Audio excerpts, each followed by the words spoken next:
2015 में गॉडजिला द्वारा किए गए भयानक हमले की वजह से आज भी पूरी दुनिया का हाल बेहाल था और सरकार और आम जनता मोनार्क नाम के एक ऐसे संगठन को इसका जिम्मेदार मान रहे थे जो कि गॉडजिला जैसे टाइटन्स पर रिसर्च किया करते थे। सब लोगों का मानना था कि गॉडजिला के ऊपर रिसर्च करने की वजह से ही उसने पानी से निकलकर आम इंसानों पर हमला किया था, पर उसके बाद से लगभग 5 सालों तक उसका कोई भी अता पता नहीं था। उस वक्त डॉक्टर एमा नाम की एक रिसर्चर जो मोनार्क के लिए काम किया करती थी, वो अपनी बेटी के साथ रहती थी। वो टीवी पर गॉडजिला को लेकर न्यूज देख रही थी, लेकिन तभी वहां पर एक बहुत ही बड़ा भूकंप शुरू हो गया और अचानक एमा को अपने बाकी रिसर्चर साथियों का मैसेज मिला जो कि उसे एक रिसर्च फैसिलिटी में बुला रहे थे। दरअसल अभी एमा और उसकी बेटी चाइना के एक ऐसे खुफिया जंगल के अंदर थे जो कि मोनार्क का 61 नंबर आउटपोस्ट था और वहां पर वो लोग एक टाइटन पर रिसर्च कर रहे थे। तब जैसे ही वो दोनों रिसर्च सेंटर पहुंचे तो वहां उन्हें एक और बड़ी सच्चाई का पता चला कि मोनार्क एक ऐसे टाइटन के अंडे पर रिसर्च कर रही थी जो कि आज ही टूटने वाला था।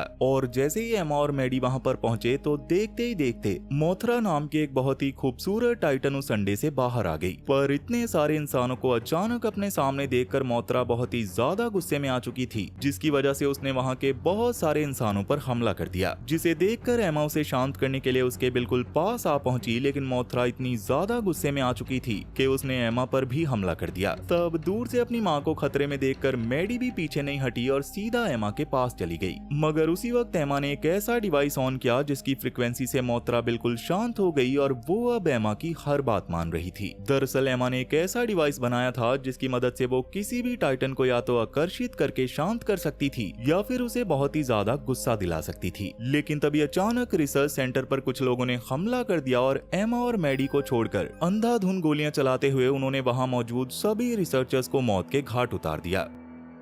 वहीं दूसरी ओर अमेरिकन गवर्नमेंट मोनार्क के ऊपर सख्त कार्रवाई करना चाहती थी, क्योंकि गॉडजिला या फिर कॉन्ग जैसे शक्तिशाली टाइटन्स को लेकर बहुत ज्यादा जानकारी होने के बावजूद भी वो लोग उन्हें मार नहीं रहे थे और इसी वजह से गवर्नमेंट मोनार्क को बंद कर देना चाहती थी। जिस पर जापानीज रिसर्चर सीरीजावा ने कहा कि टाइटन्स इंसानों से बहुत पहले इस दुनिया में राज किया करते थे और वो अब अपनी खोई हुई दुनिया को वापस पाना चाहते हैं। अभी उनकी वजह से ही इस दुनिया का संतुलन टिका हुआ है, इसी वजह से हम उन्हें इतनी आसानी से तबाह नहीं कर सकते और उनके साथ कैसे जिया जाता है हम इंसानों को ये सीखना होगा। पर गवर्नमेंट ये मानने को तैयार ही नहीं थी। लेकिन तभी अचानक सीरीजावा को एक अर्जेंट मैसेज मिला, जिसे देखते ही वो अपने साथियों के साथ मीटिंग को छोड़कर वहां से निकल गया। पर गवर्नमेंट के लिए सबसे बड़ी परेशानी की बात ये थी कि मोनार्क को छोड़कर किसी को भी ये नहीं पता था कि दुनिया में और कितने टाइटन्स मौजूद हैं और उन्हें रोका कैसे जाए। खैर अब कुछ ही देर बाद सीरीजावा अपनी टीम को लेकर कोलोराडो जा पहुंचा ताकि वो मार्क नाम के एक रिसर्चर से मिल सके जो कि कोई और नहीं बल्कि एमा का पति था, जो कि खुद भी मोनार्क के लिए पहले काम किया करता था।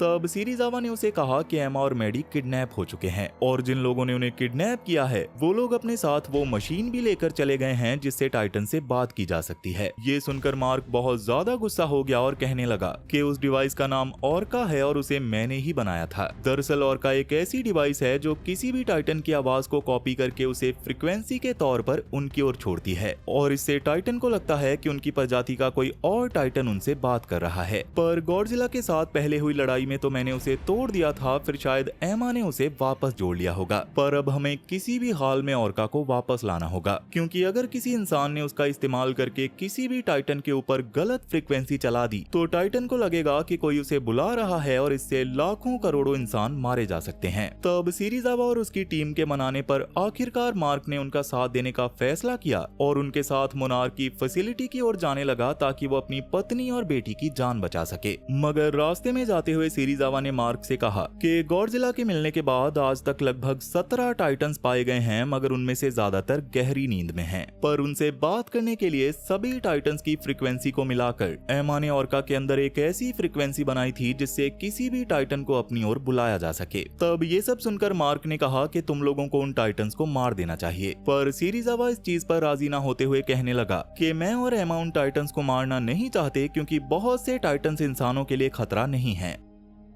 खैर अब इसी बातचीत के दौरान वो लोग बरमुडा ट्रायंगल के बीचों बीच बने मोनार्क के 54 नंबर आउटपोस्ट तक जा पहुंचे, जो कि पानी के बीचों बीच बना हुआ था ताकि वहां से खासकर गॉडजिला के ऊपर नजर रखी जा सके। अब थोड़ी देर बाद रिसर्च सेंटर के अंदर अमेरिकन आर्मी और रिसर्चर्स के बीच एक मीटिंग होने लगी, जहां पर कर्नल डैनी ने सभी से कहा कि कुछ ही दिनों पहले चाइना के मोनार्क आउटपोस्ट पर कुछ लोगों ने हमला किया था, जिनका लीडर एलन जॉन नाम का आदमी है। उन लोगों ने डॉक्टर एमा और उसकी बेटी मैडी को बंदी बना लिया और उनके पास अभी भी ऑर्का मौजूद है। और सबसे बड़ी मुसीबत की बात यह है कि उन्होंने मोर्था को भी अपने कब्जे में ले लिया है। असल में एलन चाहता है कि इंसान टाइटन्स के नीचे झुककर रहें, पर अमेरिकन गवर्नमेंट कभी भी उसके प्लान को कामयाब नहीं होने देगी और अब एमा और मैडी को बचाने के लिए कल सुबह हम एक ऑपरेशन लॉन्च करेंगे। वहीं एलन और उसकी टीम एमा और मैडी को लेकर अंटार्कटिका के मोनार्क आउटपोस्ट पर जा पहुंचे थे, जहां एलन ने वहां मौजूद सब लोगों को मार दिया और उस जगह को अपने कब्जे में ले लिया। तब रिसर्च सेंटर के अंदर जाकर उन्हें एक बहुत ही बड़े राज का पता चला कि वहां पर कोई और नहीं बल्कि किंग गिदोरा जैसा एक बहुत ही शक्तिशाली टाइटन बर्फ के अंदर फंसा हुआ था, और गिदोरा को सभी टाइटन्स में से सबसे ताकतवर माना जाता है। और वहां पर आते ही एलन और उसकी टीम ने गिदोरा के ऊपर वाली बर्फ में बॉम्ब फिट करने शुरू कर दिए ताकि वो उसे आजाद कर सकें। और उस वक्त एमा ऑर्का में गिदोरा की फ्रीक्वेंसी कॉपी कर रही थी, जिससे उसे अपने कंट्रोल में लिया जा सके। दूसरी ओर मार्क जिस फैसिलिटी में था वहां पर अचानक गॉडजिला आ पहुंचा, जिसे देखकर जैसे ही उन्होंने फैसिलिटी के शील्ड को खोला तो वहां का नजारा देखकर सब दंग रह गए, क्योंकि बाहर खुद गॉडजिला अपने शरीर से एक नीली रोशनी छोड़ रहा था और जल्दी ही उसने अपना रास्ता मोड़ लिया, जिससे सभी को पता चल गया कि गॉडजिला शायद अपनी ही तरह के एक टाइटन को लड़ाई के लिए चुनौती दे रहा है। उस वक्त गॉडजिला के बर्ताव को देखकर मार्क ने सिरिजावा और बाकियों से गॉडजिला का पीछा करने के लिए कहा और उसके जाने वाले रास्तों के बारे में पूछने लगा, जिस पर वहां मौजूद एक रिसर्चर ने कहा कि गॉडजिला के जाने वाले रास्तों को अगर हम अच्छे से ट्रैक करें तो वो एक ही जगह की ओर जा रहा है और वो है अंटार्कटिका। मगर अंटार्कटिका का नाम सुनकर सब लोग डर से कांप उठे, क्योंकि वहां कुछ ऐसा था जिसकी किसी ने उम्मीद भी नहीं की थी। पर अब गॉडजिला का पीछा करने के अलावा उनके पास और कोई रास्ता नहीं था, जिसकी वजह से वो लोग जल्दी ही अंटार्कटिका की ओर बढ़ने लगे।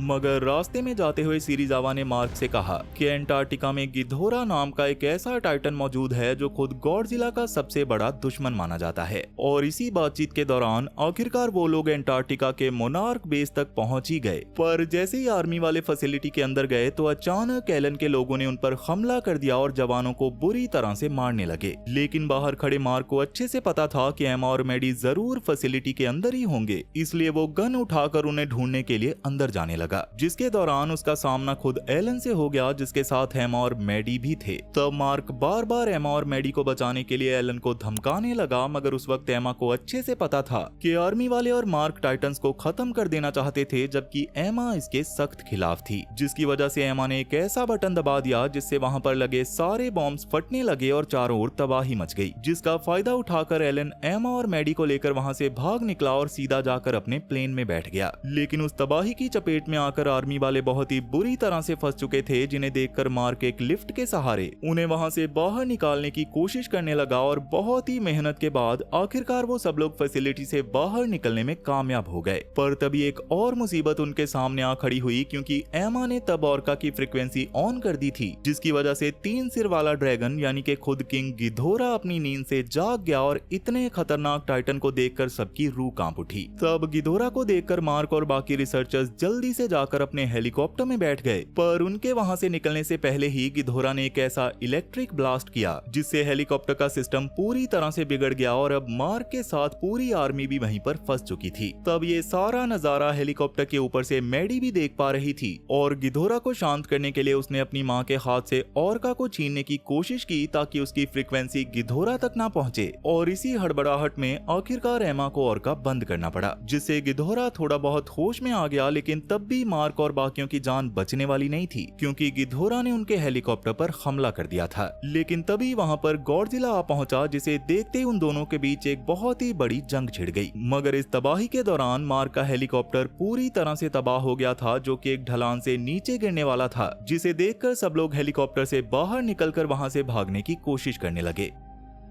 जिसके दौरान उन्होंने देखा कि गिधोरा गॉडजिला पर बहुत ही ज्यादा भारी पड़ रहा था। लेकिन तभी अचानक आर्मी के बाकी लड़ाकू विमान वहां तक आ पहुंचे, जिन्होंने एक साथ गिधोरा पर हमला कर दिया। पर गलती से उनकी एक मिसाइल मार्क के सामने आ फटी, जिससे बहुत ही ज्यादा घायल होने के कारण मार्क वहीं पर बेहोश हो गया। लेकिन उस वक्त गिधोरा को पता चल गया था कि वो एक साथ आर्मी के इतने सारे लड़ाकू विमान और गॉडजिला के साथ मुकाबला नहीं कर सकता, इसलिए वो अपने पंख फैलाकर सीधा आसमान की ओर उड़ गया। खैर, अब कुछ देर बाद जब मार्क की आंख खुली तो उसने खुद को आर्मी के एक प्लेन के अंदर पाया। लेकिन उस वक्त सबके मन में एक बहुत ही बड़ा सवाल उठ रहा था कि गिधोरा को जगाने के लिए जिन बॉम्ब्स को ब्लास्ट किया गया था, उनका स्विच एमा ने ही क्यों दबाया। और इस बात को सुनकर सबको अंदाजा हो गया था कि शायद ये हो सकता है कि एमा और एलन दोनों ही दुनिया के सारे टाइटन्स को जगाना चाहते हों, पर वो ऐसा क्यों कर रहे थे, इसका जवाब किसी के पास नहीं था। मगर अभी उन्हें एलन और एमा का पीछा करना था, जो कि मेक्सिको की ओर बढ़ रहे थे, जिसकी वजह से आर्मी वाले मेक्सिको के कुछ शहरों को खाली करवाने लगे। लेकिन तभी अचानक उन्हें एक इमरजेंसी कॉल रिसीव हुई, जो कि एमा की थी। तब उसने सबके सामने अपना सबसे बड़ा प्लान जाहिर किया कि मैं टाइटन्स को जिंदा करना चाहती हूँ, क्योंकि अब वही इस दुनिया का संतुलन बरकरार रख सकते हैं। इतने सालों से इंसानों ने दुनिया पर राज किया, पर इसके नतीजे में उन्होंने कुछ भी अच्छा नहीं किया, बल्कि उनके कारनामों की वजह से इंसानी तादाद बढ़ती गई, ज्यादा से ज्यादा पोल्यूशन फैलने लगा और जंग के कारण दुनिया अब धीरे धीरे तबाह हो रही है। मगर अब ये टाइटन्स ही इस दुनिया को तबाह होने से बचा सकते हैं, क्योंकि इन्हें दुनिया के डिफेंस सिस्टम का हिस्सा माना जाता है। और अगर सरकार इन्हें खत्म कर देगी तो हमारे जीते जी ही पूरी दुनिया अंधकार में डूब जाएगी। लेकिन अगर हम इन्हें ऐसे ही खुला छोड़ दें तो ये अपनी रेडिएशन की मदद से इतनी सारी जिंदगियों को पैदा कर सकेंगे, जिनकी हम कल्पना भी नहीं कर सकते। और उर्का की मदद से ये हमारी बात भी मान जाएंगे, जिससे आखिरकार इंसान पहले जैसे टाइटन्स के साथ जिया करते थे, वैसे ही आज भी मिलजुल कर रह पाएंगे। पर एमा का ये प्लान किसी को भी पसंद नहीं आया और मार्क तो इस प्लान को सुनकर बहुत ही ज्यादा गुस्से में आ गया था। मगर एमा उनकी एक भी बात सुनने को तैयार नहीं थी, इसलिए उसने आखिर में सिर्फ एक ही बात कही कि मुनार्क ने टाइटन से बचने के लिए बहुत से बंकर बनाए थे और मेरे हिसाब से तुम सबको वहीं पर छुप जाना चाहिए ताकि तुम्हारी जान बच जाए। और इतना कहकर उसने कॉल काट दिया। पर अब वो जो करने वाली थी उससे करोड़ों लोगों की जान जाने वाली थी, क्योंकि एमा एलन के साथ मेक्सिको की ही एक खुफिया जगह पर छुपी हुई थी, जहां उसने ओरका की फ्रीक्वेंसी स्पीकर्स की मदद से पूरे मेक्सिको में फैला दी थी, जिसकी वजह से वहां के ज्वालामुखी के अंदर से आग का दानव यानी कि महाविनाशकारी टाइटन रॉडन बाहर निकल आया, जिससे दूर से ही मार्क और बाकी रिसर्चर्स ने भी देख लिया था। मगर तभी एक और मुसीबत उनके सामने आ गई, क्योंकि जैसे ही रॉडन की नींद खुली तो अचानक गिधोरा भी उसकी ओर बढ़ने लगा और मेक्सिको तक पहुंचने में उसे ज्यादा देर नहीं लगती। लेकिन अगर गिधोरा वहां तक पहुंच गया तो उसके और रॉडन की लड़ाई से पूरा मेक्सिको शहर तबाह हो जाएगा। और ऐसा होने से पहले आर्मी वालों को सभी इंसानों को वहां से निकालना था, जिसकी वजह से थोड़ा समय पाने के लिए उन्होंने रोडान पर मिसाइल दागना शुरू कर दिया और आखिरकार उसका ध्यान भटकाकर आर्मी उसे अपने पीछे लगाने में कामयाब हो गई। मगर रॉडन एक ऐसी बला का नाम था जो जिस भी शहर के ऊपर से उड़ रहा था उसे पूरी तरह से तबाह कर दे रहा था। लेकिन आर्मी वालों का प्लान ये था कि रोडान को गिधोरा के पास ले जाया जाए ताकि उनकी आपस की लड़ाई में एक मारा जाए। और देखते ही देखते रोडान अब गिधोरा तक पहुंच चुका था, जिससे दोनों टाइटन्स के बीच एक भयानक लड़ाई शुरू हो गई। पर तभी कर्नल डैनी को अपने एक साथी से खबर मिली कि उनका प्लेन क्रैश होने वाला है और उन्हें मदद की जरूरत है। लेकिन दिक्कत की बात ये थी कि जिस प्लेन में डैनी और सभी रिसर्चर्स थे उनका हैंगर खुल ही नहीं रहा था, जिससे कोई भी उस प्लेन के अंदर नहीं आ सकता था। जिसे देखकर मार्क उस हैंगर को खोलने के लिए प्लेन के दूसरे हिस्से की ओर जाने लगा। उस वक्त जैसे ही गिधोरा ने रोदान के चीथड़े उड़ाए तो प्लेन के अंदर डैनी को आर्मी के चीफ ऑफिसर से एक मैसेज मिला कि उन्होंने एक बहुत ही बड़ा मिसाइल गिधोरा की ओर उसे मारने के लिए चला दिया है और इस मिसाइल के टकराव की वजह से 4 किलोमीटर के दायरे में आने वाली हर एक चीज पूरी तरह से तबाह होने वाली थी। इसलिए अब डैनी को अपने सभी साथियों के साथ वहां से निकल जाना चाहिए। इसी बीच मार्क ने किसी तरह उस प्लेन के हंगर को खोल दिया, जिससे आर्मी हेलीकॉप्टर उस प्लेन के अंदर आने में कामयाब हो गया। पर उसी वक्त खुद गॉडजिला भी वहां पर आ पहुंचा, जिसने एक ही झटके में गिधोरा को पानी के अंदर खींच लिया और उसका एक सर उखाड़ दिया। मगर वो उसे पूरी तरह से मार पाता उससे पहले ही आर्मी द्वारा छोड़ी गई मिसाइल उनसे टकरा गई, जिससे समंदर के बीचों बीच एक बहुत बड़ा धमाका हो गया। पर आर्मी ने जैसी उम्मीद की थी वहाँ उसका बिल्कुल उल्टा हो गया, क्योंकि उस बड़े ब्लास्ट से गिधोरा को तो कुछ भी नहीं हुआ, बल्कि गॉडजिला इससे बुरी तरह से घायल हो गया था। मगर अब गिधोरा सीधा मेक्सिको के उसी ज्वालामुखी के ऊपर जा बैठा जहाँ से रोडान बाहर निकला था, और पलक झपकते ही उसने अपना वो सर भी वापस उगा लिया था जिसे गॉडजिला ने काट दिया था। और वो धीरे धीरे दुनिया में पहले अपने सभी साथी टाइटन्स को उनकी नींद से जगा रहा था, जिसकी वजह से पूरी दुनिया में एक बहुत ही बड़ी तबाही मच रही थी। मगर इस बर्बादी को देखकर मैडी एमा से बहुत ही ज्यादा गुस्सा हो गई थी, क्योंकि एमा के प्लान के मुताबिक टाइटन्स दुनिया का संतुलन बरकरार रखने के बजाय उसे बर्बाद कर रहे थे। वहीं आर्मी वाले इस बात को समझ ही नहीं पा रहे थे कि टाइटन्स को मारने वाली उस मिसाइल के लगने के बावजूद भी गिधोरा जिंदा कैसे है। तो अब उनकी ये बात सुनकर डॉक्टर शेन ने कहा कि मेरे रिसर्च के हिसाब से गिधोरा कोई टाइटन नहीं बल्कि एक ऐसा एलियन है जो कि लाखों साल पहले धरती पर आया था, और तब से ही उसकी गॉडजिला के साथ लड़ाई चल रही है, और इसी वजह से उस मिसाइल का असर गिधोरा पर नहीं हुआ था। अब इसी दौरान वो सब लोग आर्मी के एक बहुत बड़े ठिकाने पर जा पहुंचे, जहां पर आर्मी चीफ ने सबसे कहा कि सभी टाइटन्स अपनी नींद से जाग चुके हैं, जिसकी वजह से दुनिया भर में आतंक मचा हुआ है और सब कुछ धीरे धीरे तबाह हो रहा है। और उसकी ये बात सुनकर मार्क ने कहा कि ये टाइटन्स कोई शिकार नहीं कर रहे बल्कि गिधोरा का कहना मान रहे हैं, और इन्हें रोकने का सिर्फ एक ही तरीका है और वो है गॉडजिला। पर मिसाइल लगने की वजह से वो पूरी तरह से घायल हो चुका है और अब गिधोरा को रोकने का और कोई तरीका नहीं है। यही बात एमा भी एलन को समझा रही थी कि गिधोरा टाइटन्स को अपने काबू में करके दुनिया का संतुलन बरकरार नहीं कर रहा बल्कि धरती को तबाह कर रहा है, और अब उसे रोकने का हमारे पास एक ही तरीका है और वो है ऑर्का। उस वक्त एमा की ये सारी बातें दूसरे कमरे से मैडी भी सुन पा रही थी, जिसके दिमाग में एक खौफनाक प्लान चल रहा था। इधर हालातों को देखते हुए मार्क ने एक जोखिम भरा कदम उठाने का फैसला किया और कुछ न्यूक्लियर बॉम्ब्स लेकर सिरिजावा की टीम के साथ सबमरीन लेकर पानी में जाने लगा। लेकिन थोड़ा सा अंदर आते ही पानी का एक बहुत बड़ा भंवर उनकी सबमरीन को अपनी ओर खींचने लग गया था। वहीं दूसरी ओर दुनिया भर में चल रही तबाही को रोकने के लिए मैडी ने एक बहुत ही बड़ा कदम उठाया और एलन के बेस से ऑर्का को चुराकर वहां से भाग निकली और सीधा बोस्टन शहर के स्टेडियम तक जा पहुंची, जहां पर उसने स्टेडियम के स्पीकर्स को ऑर्का के साथ कनेक्ट करके चलाना शुरू कर दिया था। इधर मार्क और सिरिजावा की टीम पानी के बहाव की वजह से समंदर के बहुत ही गहराई में जा चुकी थी, जहां पर वाटर ड्रोन की मदद से वो पानी के और गहराई के माहौल को जांच रहे थे। तब आगे बढ़ते हुए उन्हें कुछ ऐसा दिखाई दिया जिसने उनका दिमाग हिला कर रख दिया था, क्योंकि वहां पर एक बहुत बड़ा मंदिर बना हुआ था, जिसे देखकर सबको अंदाजा हो गया था कि इस मंदिर को लाखों साल पहले बनाया गया होगा। और उस मंदिर की दीवारों पर बनी पेंटिंग्स को देखकर उन्हें समझ आ गया कि प्राचीन समय से गॉडजिला को ही सभी टाइटन्स का देवता माना जाता था। पर जैसे जैसे उनके ड्रोन्स आगे बढ़ते गए तो मंदिर के आखिरी छोर पर उन्हें एक ऐसा कमरा दिखाई दिया जिसके अंदर गॉडजिला सोया हुआ था, जिसे देखकर सिरिजावा और शेन को पता चल गया कि वो मंदिर असल में गॉडजिला का असली घर था और उसी जगह से वो बहुत ज्यादा मात्रा में रेडिएशन सोखा करता था, जिससे उसकी एनर्जी वापस आ जाती थी। मगर अभी उन्हें जल्दी से जल्दी वहां की रेडिएशन को बहुत ज्यादा बढ़ाना होगा, क्योंकि नॉर्मल रेडिएशन में गॉडजिला को अपनी ताकत वापस पाने में सदियां लग सकती थी। इसी वजह से उन्होंने ठान लिया कि वो न्यूक्लियर मिसाइल को गॉडजिला की ओर फायर कर देंगे, जिससे रेडिएशन बहुत ही ज्यादा बढ़ने के कारण वो वापस ठीक हो जाएगा। लेकिन उस वक्त सबसे बड़ी परेशानी ये थी कि पानी के भंवर के कारण जो क्रैश हुआ था उसकी वजह से सबमरीन खराब हो चुकी थी, जिससे वो न्यूक्लियर मिसाइल फायर नहीं कर सकते थे और इसके बदले उनमें से किसी एक को गॉडजिला के पास जाकर उसे वहीं पर ही ब्लास्ट करना होगा। तब हालातों को देखकर सिरिजावा ने इस जानलेवा काम को करने का फैसला कर लिया। उसे ये बात अच्छे से पता थी कि इस काम को करते हुए वो मारा जाएगा, पर इसके अलावा उनके पास और कोई रास्ता नहीं था। उधर आर्मी वाले अपनी जी जान लगाकर टाइटन्स के साथ लड़ाई कर रहे थे, लेकिन तभी देखते ही देखते सभी टाइटन्स अपने आप ही शांत होने लगे, जिसकी वजह थी ऑर्का का सिग्नल जिसे मैडी ब्रॉडकास्ट कर रही थी। और जब टाइटन्स की खबर एमा तक पहुंची तो उसे पता चल गया कि मैडी ऑर्का को लेकर वहां से भाग चुकी थी और ये सब वही कर रही थी। इधर जैसे ही सिरिजावा न्यूक्लियर बॉम्ब को लेकर गॉडजिला के पास जाने लगा तो बाकी लोग सबमरीन के जरिए पानी से बाहर निकल रहे थे ताकि वो धमाके की चपेट में ना आ जाएं। अब थोड़ी दूर जाने पर ही आखिरकार सिरिजावा गॉडजिला के पास आ गया, मगर वहां की रेडिएशन इतनी ज्यादा थी कि स्पेशल सूट पहनने के बाद भी उसे वो साफ महसूस हो रही थी। तब बहुत मेहनत के बाद आखिरकार सिरिजावा ने न्यूक्लियर बॉम्ब को ब्लास्ट कर दिया, जिससे पलक झपकते ही समंदर की गहराई में बना हुआ वो पूरा मंदिर तबाह हो गया और इस ब्लास्ट से मार्क की सबमरीन बाल बाल बची। मगर इस बड़े धमाके से आखिरकार उनका प्लान कामयाब हो गया, क्योंकि गॉडजिला पूरी तरह से ठीक हो चुका था और अब वो गिधोरा को मारने के लिए उसकी ओर बढ़ने लगा। उस वक्त मार्क और उसकी टीम के पास आर्मी का प्लेन आ पहुंचा, जहां पर उन्होंने मार्क को सब कुछ बता दिया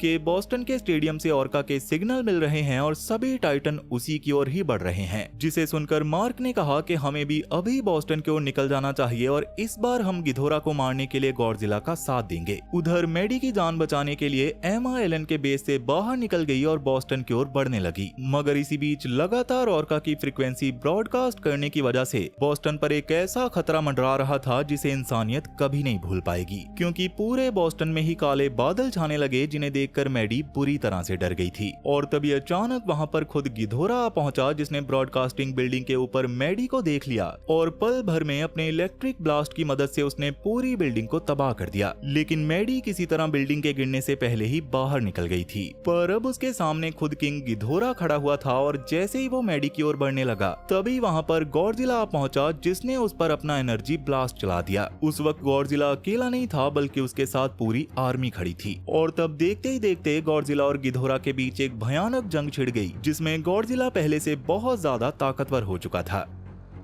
मगर तभी आर्मी के रिसर्चर्स को एक चौंका देने वाली बात का पता चला कि न्यूक्लियर के धमाके की वजह से गॉडजिला के अंदर की रेडिएशन इतनी ज्यादा बढ़ चुकी थी कि वो अगले 12 मिनट्स के अंदर खुद भी एक न्यूक्लियर बॉम्ब की तरह फटने वाला था। यानी कि अब मार्क के पास मैडी को बचाने के लिए ज्यादा वक्त नहीं था। इसलिए मार्क आर्मी की टीम के साथ हेलीकॉप्टर से बाहर निकल गया और अपनी बेटी को इधर उधर ढूंढने लगा, जिसके दौरान उन्हें ऑर्का टूटी फूटी हालत में मिली। पर इन दो टाइटन्स के बीच उस लड़ाई में रहना उनके लिए बहुत ही ज्यादा खतरनाक था, जिसकी वजह से वो सब लोग जितना जल्दी हो सके वहां से भागने की तैयारी करने लगे। अब इसी दौरान उस जगह पर खुद मोर्था आ गई, जिसने गिधोरा पर हमला कर दिया। पर गिधोरा भी कुछ कम नहीं था, उसने तुरंत रॉडन को बुला लिया और मोर्था को ठिकाने लगाने का हुक्म दिया। उसी वक्त मार्क और आर्मी के जवानों के पास खुद एमा एक गाड़ी लेकर आ पहुंची और उन्हें लेकर मैडी को ढूंढने के लिए निकल पड़ी। मगर टाइटन से बचने के लिए मैडी एक घर के अंदर छुपी हुई थी। लेकिन बाहर का माहौल अब और भी ज्यादा भयानक हो चुका था, क्योंकि एक तरफ गिधोरा गॉडजिला को अच्छी खासी टक्कर दे रहा था,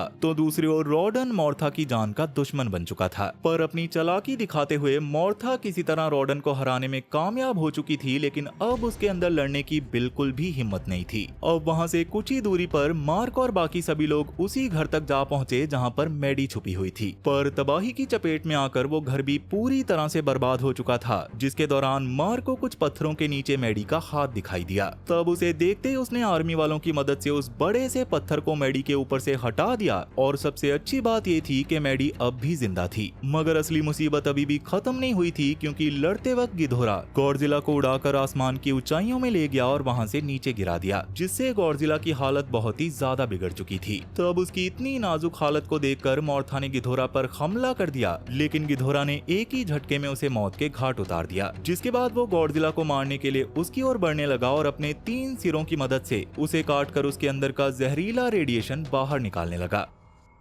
वहीं दूसरी ओर मार्क ने एक प्लान बनाया कि उन्हें अब जल्दी से जल्दी ऑर्का को वापस ठीक करना होगा, जिससे वो गिधोरा का ध्यान भटका सकें और गॉडजिला को संभलने का थोड़ा मौका मिल जाए। तब कुछ ही देर में उन्होंने ऑर्का को ठीक कर लिया और तभी आर्मी का एक और हेलीकॉप्टर उन्हें बचाने के लिए वहां आ पहुंचा, जिसे देखकर एमा ने मार्क और मैडी को हेलीकॉप्टर के अंदर जाने के लिए कहा और वो खुद ऑर्का को ऑन करके वहां से दूर जाने लगी, जिससे वो गिधोरा का ध्यान भटका सके। उस वक्त ठीक वैसा ही हुआ, क्योंकि ऑर्का की फ्रीक्वेंसी का पीछा करते हुए गिधोरा अब एमा की ओर बढ़ने लगा था, जिसके दौरान उसने अपनी इलेक्ट्रिक ब्लास्ट की मदद से एमा की गाड़ी के ऊपर हमला कर दिया, जिससे वो गाड़ी पूरी तरह से तबाह हो गई और एमा इस हमले की चपेट में आकर बहुत ही ज्यादा घायल हो चुकी थी। तब गिधोरा एमा को मारने के लिए उसके पास आ पहुंचा, मगर उसे क्या पता था कि अब उसका सामना कितनी बड़ी बला से होने वाला है, क्योंकि तभी वहां पर न्यूक्लियर गॉडजिला आ पहुंचा, जिसके अंदर रेडिएशन इतनी ज्यादा बढ़ चुकी थी कि वो अपने हर रेडिएशन ब्लास्ट में गिधोरा के एक एक सर को तबाह करता जा रहा था। जिसके बाद आखिरकार उसने एक ही झटके में गिधोरा को कुचलकर उसकी जान ले ली और ये सब दूर से मार्क और मैडी भी देख रहे थे।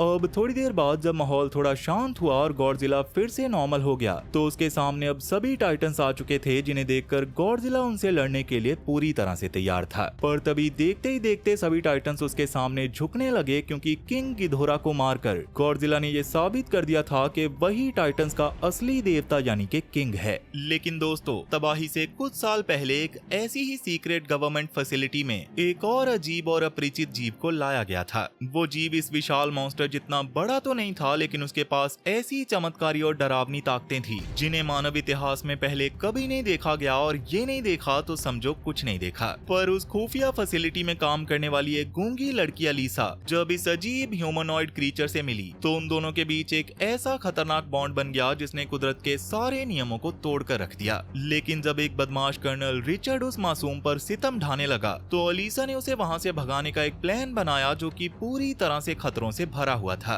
लेकिन क्या होगा जब ये जीव लैब से निकलकर आजाद हो जाएगा? क्या ये वही राज है जहां से इन मॉन्स्टर्स की शुरुआत हुई थी? ये जानने के लिए जल्दी से स्क्रीन पर दिख रही राइट वाली वीडियो पर क्लिक करें और देखें पानी में रहने वाले इस चमत्कारी जीव और अलीसा की डर और रोमांच से भरी पूरी कहानी। और अगर कुछ और देखना चाहते हो तो लेफ्ट वाली वीडियो पर क्लिक कर लो। तब तक मैं चला आपके लिए ऐसी ही एक और वीडियो बनाने। सो टाटा और गुड बाय।